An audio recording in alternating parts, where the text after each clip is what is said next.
Muy buenas tardes, esto es Reacción Universitaria, el programa de la División de Química de la Universidad Tecnológica de Tabasco, y hoy les saludamos con gusto Marbella Jiménez Medina y José Alfredo Irineo Mijangos, quienes vamos a conducir este programa. Y el día de hoy tenemos un tema muy interesante: la perforación de pozos petroleros y su relación con las asignaturas física, química y matemáticas. Para eso hemos invitado al doctor Marcos Andrés Jiménez Moreno. Bienvenido, doctor.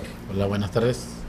Buenas tardes, le damos la bienvenida y agradecemos, ¿verdad?, que a través de sus conocimientos nos aclare este tema que es de suma importancia para todos.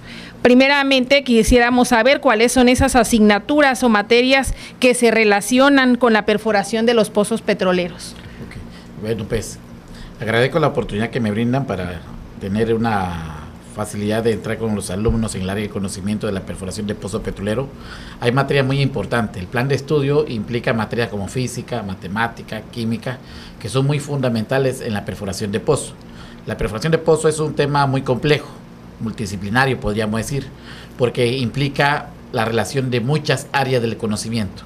El plan de estudio que tiene nuestra carrera de ingeniería petrolera lo sustenta formalmente la física, matemática, química, hasta la parte de comunicación es muy importante, ¿no? Es un área netamente transversal, pero muy importante. ¿Por qué motivo? Porque durante la perforación se requieren los conocimientos, por ejemplo, para poder comunicarse entre los diferentes personales que implica la perforación.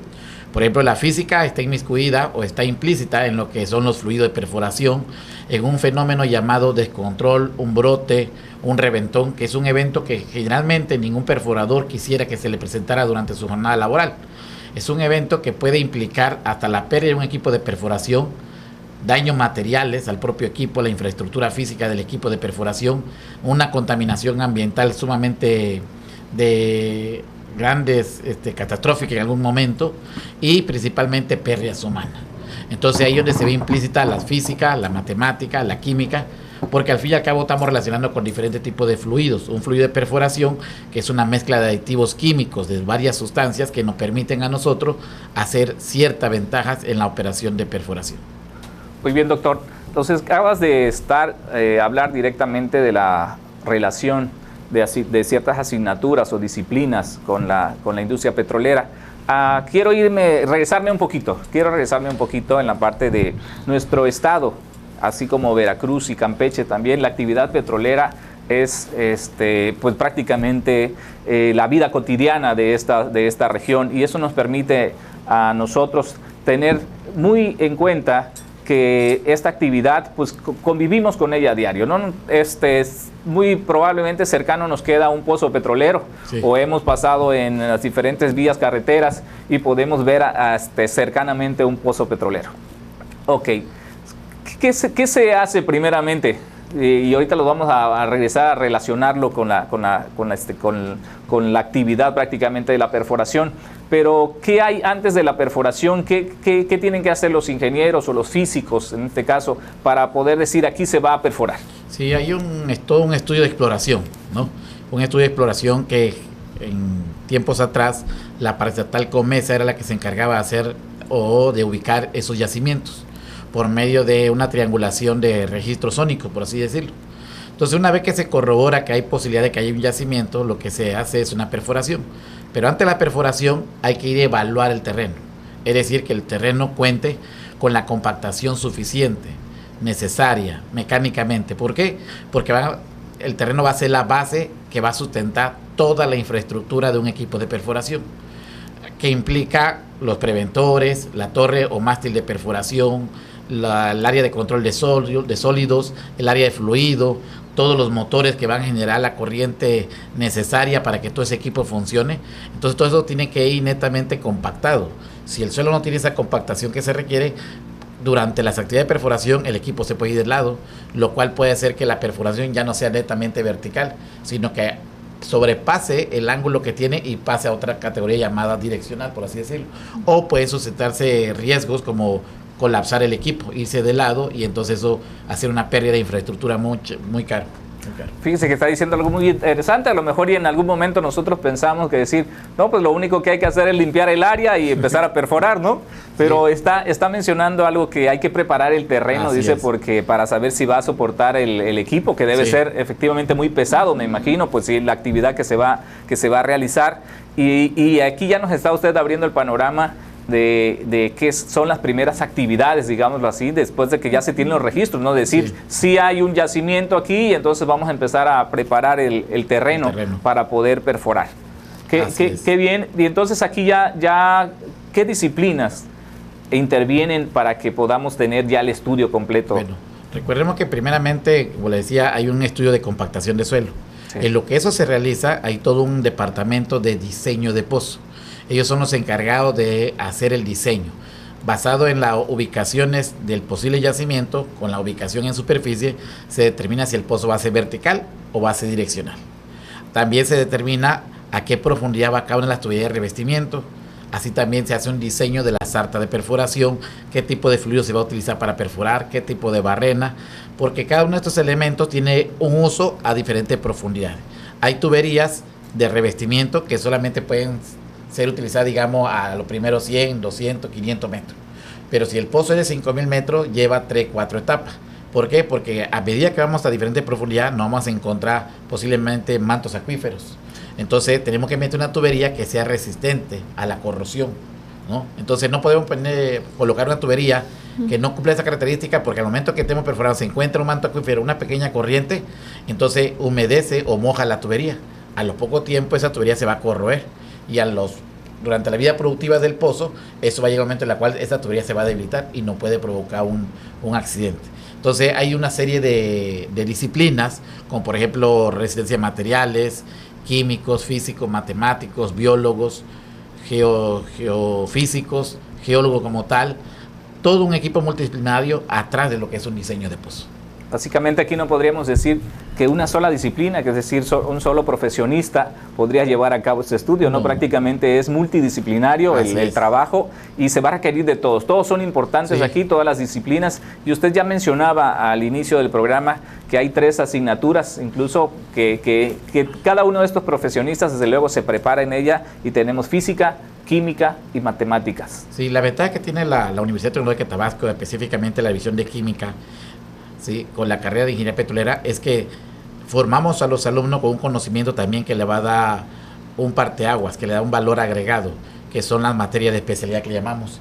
A esa materia de especialidad, como es hidráulicas, cementación, control de pozo, registro, esa materia nos permite enlazar el conocimiento previo de lo que fue matemática, de lo que fue química, de lo que fue física, de lo que fue resistencia a materiales, nos permite enlazar el conocimiento, pero ya una parte práctica.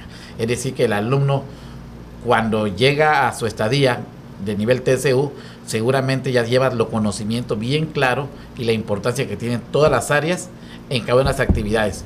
Generalmente le llaman etapas o actividades de perforación, como es la hidráulica, la cementación, control de pozo y este tipo de actividades. Lleva el alumno los conocimientos, lleva claro qué es lo que requiere, qué conocimiento requiere para cada una de esas actividades y desempeñarse en buen estado. Ok, maestro, muchas gracias. Fíjese que en relación a lo que mencionaba hace un momento, me hace mucho ruido el hecho de que pudieran haber pérdidas humanas en una mala administración de un pozo petrolero. ¿Qué ocurriría como para que eso llegara a suceder? Sí, bueno, la actividad de perforación es una actividad de alto riesgo. Eso de entrada es muy claro. ¿Por qué de alto riesgo? Porque la mayoría de las herramientas son muy pesadas. Herramienta que generalmente se utiliza otra herramienta para poder tener maniobrabilidad con ellas. Por ejemplo, la sarta de perforación es un elemento compuesto con pura tubería. Una sarta de perforación en el aire puede pesar 150, 180, 200 toneladas. Eso ningún ser humano la podría mover si no contamos con la ayuda de grúas o herramientas que nos permitan tener movilidad de eso, ¿no? Pero, por ejemplo, el evento más peligroso durante la perforación de un pozo es un brote. ¿Qué es un brote? Es cuando un fluido a cierta profundidad entra al agujero. Como es un fluido, no sabemos si es agua, gas, aceite o una mezcla de fluido de ellos. Y ese evento no sucede tan solo en pozo terrestre, sucede en pozo marino, ¿sí? La desventaja en pozo marino es que no se tiene el espacio que tenemos aquí en tierra. Aquí en tierra, cuando eso sucede, pues todos podemos salir corriendo y nos salvamos la vida. Pero en la región marina no, pues ni modo que te avientes de cabeza de la plataforma, ¿verdad? Entonces, Pero es muy importante que el personal esté capacitado y pueda detectar el brote con tiempo. Cuando el personal está capacitado y detecta ese brote, ese evento, de manera rápida e inmediata, tiene tiempo para que él pueda actuar de manera pacífica, tranquila, tomar la medida, hacer una reunión con la persona a cargo del área de control y poder estimar cuáles son los pasos a seguir, y el problema se minimiza. No desaparece porque el problema sigue estando ahí, pero se toman las acciones pertinentes paso a paso que te va a decir cómo controlarlo. Cuando no se detecta a tiempo, entonces pasa a un reventón o un descontrol, y ahí sí es cuando el pozo, ¿sí?, presenta una salida súbita de fluido. En el mejor de los casos podríamos pensar que sea aceite, pero ¿qué pasa si viene gas sulfídrico? Entonces, cuando eso sucede, todo el personal que está ahí entra en un alto riesgo. ¿Por qué? Porque de manera inmediata tenemos que saber hacia dónde vamos a correr, qué equipo de protección personal debemos tener a la mano para poder presentar ante ese evento. Entonces sí implica una actividad de mayor riesgo. Es muy peligrosa, principalmente pues la pérdida de materiales, pues como decimos comúnmente, se recupera. Claro. Pero la pérdida humana, pues eso ya no es posible, ¿no? Entonces eso es lo que le da un valor agregado, sin contar, fíjense, otro que parece que no es menos importante, que es la contaminación ambiental, ¿no? Parece mentira, pero es el medio en el que vivimos.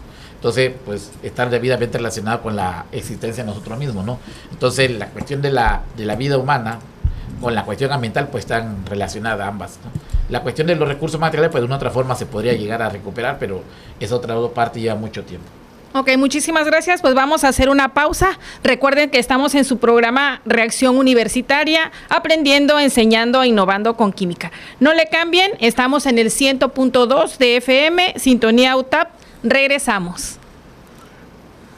Estás escuchando XHCPGU 102.5 FM, Sintonía UTAP, transmitiendo desde nuestras instalaciones ubicadas en Carretera Villahermosa-Teapa, kilómetro 14.6, Fraccionamiento Parrilla 2, Código Postal 86288, Centro Tabasco, México. Estamos de regreso en Reacción Universitaria, aprendiendo, enseñando e innovando con química. Y recuerda que estamos tratando el tema la perforación de pozos petroleros y su relación con las disciplinas química, física y matemáticas. Y estamos platicando con el doctor Marcos Andrés Jiménez Moreno, quienes ya nos ha adelantado qué es lo que se tiene que hacer primeramente para iniciar una perforación y algunos cuidados incluso de seguridad que debemos de tener en esas operaciones. Doctor, estas disciplinas que mencionábamos como física, ¿qué se relacionan directamente con el equipo de perforación y el suelo prácticamente? Yo me imagino que las características del suelo son distintas en cada región y que hay que tener cuidado porque pienso que hasta incluso la tubería se va a volver como un popote, sí, y que puede sufrir daño la tubería, ¿no? Claro. Para eso hay un estudio de geomecánica o un estudio de condiciones de suelo. Eso es muy importante conocer cuáles son las características de las formaciones. Para eso es importante identificar lo que se llama presión, geopresión, presiones anormales, subnormales, y eso te da un valor tentativo de que la característica de las formaciones. Esos valores se agarran para determinar la resistencia que debe tener cada tubería de revestimiento. Es decir, la tubería de revestimiento, la que va a ser la base, es como si fuera el cimiento de una casa. Va a ser la base que va a soportar toda la estructura del pozo.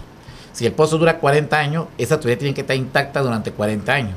Eso significa que la tubería tiene que tener un grosor y está expuesto a esfuerzos, como por ejemplo tensión, compresión, torsión, ¿sí?, colapso, estallamiento. Son algunas de las variables principales que implica el diseño y la selección de la tubería de revestimiento. Para eso se requieren las condiciones geológicas de las formaciones en cuestión de presiones anormales y subnormales, así como también, como bien mencionaba usted, el tipo de fluido que vamos a agarrar. No todos los suelos son lo mismo, eso es cierto. Hay suelos que son muy permeables, muy porosos, muy compactos, y entonces la característica del fluido de perforación va variando de un pozo a otro.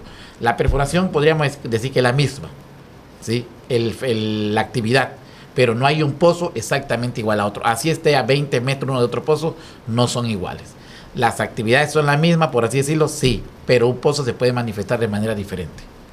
Excelente. Y eso estamos de lo que está usted hablando prácticamente, incluye la disciplina física. Sí. Sí.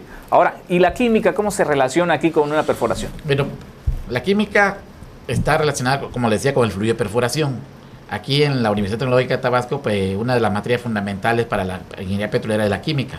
Y tenemos una gran ventaja, que la universidad es fundadora del área de fluido de perforación aquí en el estado y a nivel nacional. Entonces, durante mucho tiempo los maestros ya tienen bien dominado esa temática o esa asignatura, y entonces le ejemplifican bastante bien a los alumnos la importancia que tiene el diseño de un fluido, el reacondicionamiento de un fluido de perforación. Parece mentira, pero sí que el fluido de perforación, aunque uno tenga un equipo muy sofisticado, muy automatizado, muy electrónico, no se puede perforar sin el fluido no esté en buenas condiciones. El ejemplo más claro es, por ejemplo, cuando nosotros agarramos un taladro y perforamos en la pared, usted ve en la broca de un taladro. Tiene, mero en la punta de la broca, tiene como pequeñas alitas. Eso ayuda a que todos esos sólidos que está desmenuzando, está liberando de la forma de la pared, salgan a la superficie, vengan hacia afuera, por así decirlo. Y ponemos un ejemplo, ¿qué pasa cuando nosotros agarramos el taladro y abrimos un hueco en la losa? Pues el polvo, toda esa partícula por sí misma caen por efecto de gravedad. Pero, ¿cómo le hacemos para perforar un pozo cuando estoy perforando hacia abajo? ¿Cómo hacemos que esos recortes suban a la superficie? Sí. Es ahí donde entra el juego lo que es el fluido de perforación. El fluido de perforación tiene que tener las características principales como densidad, viscosidad, tensión superficial y otras variables importantes de un fluido que permita que los recortes se mantengan en suspensión y con la ayuda de la bomba que está en superficie pueda llevar esos fluidos hacia la superficie, arrastrando netamente todos los recortes. Y hay recortes de varios tipos, como bien decía, cada formación tiene diferentes características físicas. Entonces el fluido tiene que estar en condiciones. Si el fluido no está en condiciones, hay un problema, se puede presentar un problema. Porque entonces todos esos sólidos que van viajando en el fluido ya no van a viajar, sino que van a hacer, se van a precipitar. Y cuando se precipitan al fondo del pozo, atrapa la sarta de perforación y entonces te presenta un problema mayor. Es decir, que ahora, ¿cómo sacas el elemento llamado sarta de perforación? Excelente. Doctor, yo desde que vi que entraste aquí a este estudio, te veo con una probeta y traes ahí también unos fierros. ¿Que nos quieres ilustrar la perforación de pozos a través de estos materiales? Sí, es para ejemplificarle, miren. Esto que tenemos aquí, que es digamos, de acero inoxidable, es para ejemplificar en clase qué es una sarta de perforación. Una sarta de perforación, como le mencionaba hace rato, es toda una línea continua de tubería. Se llama tubería de perforación, pero hay varios tipos. La más pesada se conoce como drill collar. La que le sigue es una herramienta llamada heavyweight o herramienta pesada, y luego las tuberías de perforación. Entre toda esa cantidad de tubería hay otros elementos como esto que le llaman helicoidores, estabilizador helicoidal. Pero en el extremo inferior, el que va mero en el fondo del pozo, va la barrena. Esta barrena se selecciona, como bien mencionábamos hace rato, dependiendo de la formación. Es así como cuando nosotros vamos a perforar, vamos a abrir un agujero en la pared, no puedo utilizar una broca para madera, porque la va a quemar, la va a desgastar. Lo mismo le sucede a la barrena de perforación. La barrena de perforación se selecciona dependiendo el tipo de formación. Si no, la barrena no va a poder penetrar, no va a poder triturar, no va a poder generar los recortes, no va a poder fracturar, y entonces simplemente se desgasta. Entonces la barrena implica todo un estudio. La barrena también se desgasta como si fuera una broca de un taladro.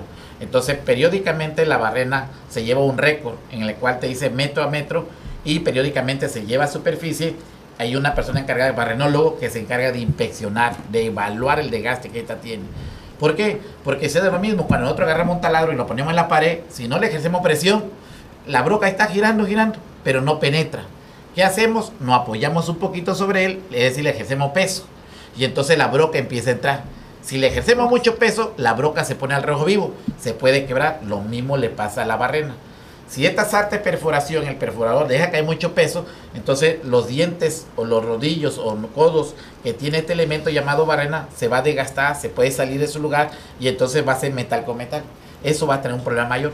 Para hacer esto implica conocimiento de resistencia de materiales, la ley de Hooke, principio de Arquímedes, muchas variables. Porque esta herramienta nomás gira. Podría pensar que nomás gira, sí, pero esta parte externa o el extremo es la que está en contacto con la formación. Y entonces lo que hace es una vibración. Esa vibración puede hacer que las tuberías se liberen, y entonces suceda un problema mayor. Entonces las personas que están haciendo esas actividades tienen que tener conscientemente los conocimientos y la experiencia en el manejo de estos elementos. Ya hasta le quiero llamar que es un arte la perforación, ¿no, doctor? Porque hay muchas condiciones y hay muchas situaciones que se tienen que considerar, porque si no, como muy bien dices, podría quedarse allá abajo el material. Y de ahí viene, yo he escuchado un término que hablan de una pesca, y es cuando las herramientas se nos quedan allá abajo. Sí, en algún momento, como le decía, si en algún momento digamos, esta sarta se fractura o se llegase a soltar, cuando el perforador levanta la tubería, ya no sale completa. El problema es que dice, ¿dónde quedó dónde está la tubería? Y cualquiera podría pensar, no, pues la tubería si tenía 5.000 metros y recuperé 3.000, pues son 2.000 metros. Bajo a 2.000 metros y ahí está. Pero no es así, recuerden que esto es como una varilla. Sí. Una varilla, pues sabemos que es un metal, es fierro, es duro, no lo podemos manejar a simple mano. ¿Cuál es el problema? Que como es muy larga, se vuelven muy manuables. Entonces, ¿qué es lo que le pasa a la tubería allá adentro en el pozo? No queda así paradita, sino que se va de lado, se pega a la pared. ¿Y qué es lo que hace? Que la longitud de la tubería, no que se acorte, sino que ya no está en 3.000 metros, sino que puede quedar en 1.800, 1.750. ¿Por qué? Porque gran parte de la tubería se dobló, por así decirlo, o se curva, por así decirlo, en el espacio que tiene el agujero del pozo. Y entonces es ahí donde le llaman pescado. Entonces tiene que bajar una herramienta que empiece a pescar. A ver, si recuperé 3.000 metros, entonces de 3.000 a los 2.500, en ese rango voy a pescar. Y empiezan a bajar herramientas con imanes y hay diferentes tipos de herramientas. Ya la atrapé. Pero atrapada es el primer paso. Es así como cuando va a pescar, no, ya picó, sí, pero jálala despacito porque si no se te va. Lo mismo sucede aquí, ya la atrapaste, pero ahora falta despegarla, sacarla, lograr que viaje esa tubería 3.000 metros hasta la superficie. Entonces, durante ese viaje se puede volver a soltar y se va nuevamente al fondo, ¿no? Entonces, por esa actividad le llaman pescar. Y a la herramienta que queda atrapada se le llama un pescado. Exactamente, así es. Muy bien. ¿Y qué relación tiene con el? Aquí vemos también un líquido que nos trajiste. Sí, la idea es hacer el principio de Arquímedes. Muchas veces cuando nosotros estamos en las preparatorias, a los jóvenes le hablamos de física. Y seguramente muchos dicen, ¿pero para qué me enseñan eso? En mi vida lo voy a utilizar, ¿no? Pues para que vean que sí es importante lo que se enseña, el conocimiento. Aquí la idea es ejemplificarlo. Vamos a suponer que esta probeta es el pozo. Y este fluido que tenemos aquí adentro, que es de color negro, pensemos que es el fluido de perforación, ¿sí? Si nosotros metemos, pues pensemos que esta tubería es lo que conocemos nosotros como sarta de perforación, es acero, por así decirlo, ¿no? Entonces, esta tubería, en este caso, esta herramienta tiene tres tramos de tubería.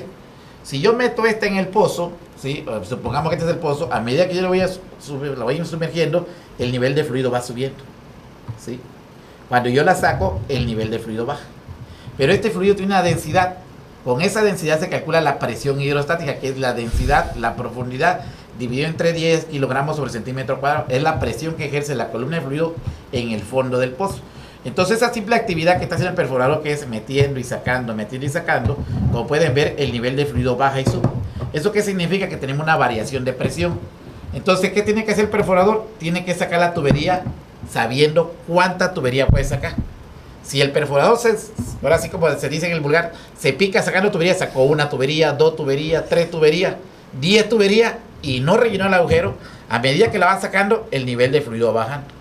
Eso significa que la columna de presión cae por debajo del factor de seguridad y entonces los fluidos que están acá en la formación entran al agujero y es lo que da inicio a un pequeño fenómeno llamado brote, que es uno de los eventos que les mencionaba hace rato, que no requiere ningún perforador todavía deseoso de querer tener o de querer manejar a voluntad la superficie, ¿no? Entonces, este principio muy básico, principio de Arquímedes, es un elemento fundamental en la perforación. Si uno tiene control sobre eso, si uno tiene claro el conocimiento, la importancia que tiene eso ayuda a reducir la posibilidad de que se presente esto. En la literatura, estadísticamente los investigadores dicen que el causal de un descontrol, el más común, es el error humano, ¿sí? Entonces, si nosotros le enseñamos a los jóvenes, le ejemplificamos la importancia que tiene, en este caso, la aplicación de las diferentes materias que lleva física, matemática, química, biología, comunicación, seguramente eso nos va a ayudar a reducir, porque tendremos egresados mejor preparados y porque primero que nada que la universidad sea fundadores de ellos, ¿no? Pues bien, maestro, qué interesante es que nos hayas ilustrado de esta manera y nosotros invitamos también a quienes nos escuchan a través de la radio, que también nos vean en redes sociales. ¿Saben por qué? Porque ahí podrán ver el video de lo que nos está mostrando el doctor Marcos Andrés ahorita y seguramente van a resolver algunas de las dudas que hemos tenido, como nos está sucediendo a nosotros, ¿verdad, maestra Marbella? Que ha sido muy ilustrativo esto, y platicarlo contigo, maestro, ha sido muy interesante. Lo has hecho de una manera muy amena. Yo sé que esto es prácticamente ingeniería y, como te dije, es un arte la perforación. Pero gracias por traernos este programa. Ha sido de una manera muy didáctica que nos has dado tú este tema, maestra Marbella. Estamos listos también ya para terminar, pero no sin antes agradecemos al doctor Marcos Andrés, y lo vamos a invitar también para que de esta misma manera nos aborde otro tema, porque yo sé que tiene muchos conocimientos, tiene mucha experiencia y nos puede ilustrar esos temas difíciles, hacernos bien fáciles. Pues un placer, le agradezco la oportunidad, y principalmente esperemos que los jóvenes se interesen un poquito más por la ciencia, y principalmente en la carrera de ingeniería petrolera de la universidad. Sí. Sí, también les vamos a recordar que estamos con la campaña de las pilas. ¿Sí? Recuerden que pueden traer sus pilas. Hay jóvenes del Club Carta de la Tierra que están apoyando también, y tienen sus contenedores donde les dan también una seguridad de la manipulación. Y estas pilas, recuerden que los vamos a entregar también a la Secretaría de Bienestar para que puedan darle también el debido tratamiento y la disposición a estas pilas. Así que les invitamos a toda la comunidad a que nos traigan las pilas. Maestra, ¿nos vamos? Así es. Agradecemos a nuestro invitado, el doctor Marco Andrés Jiménez Moreno, y a todas las personas que hoy nos han sintonizado al estar con nosotros aprendiendo de cómo se relacionan las ciencias con la perforación de pozos petroleros. Agradecemos que nos hayan escuchado. Hasta pronto, nos despedimos.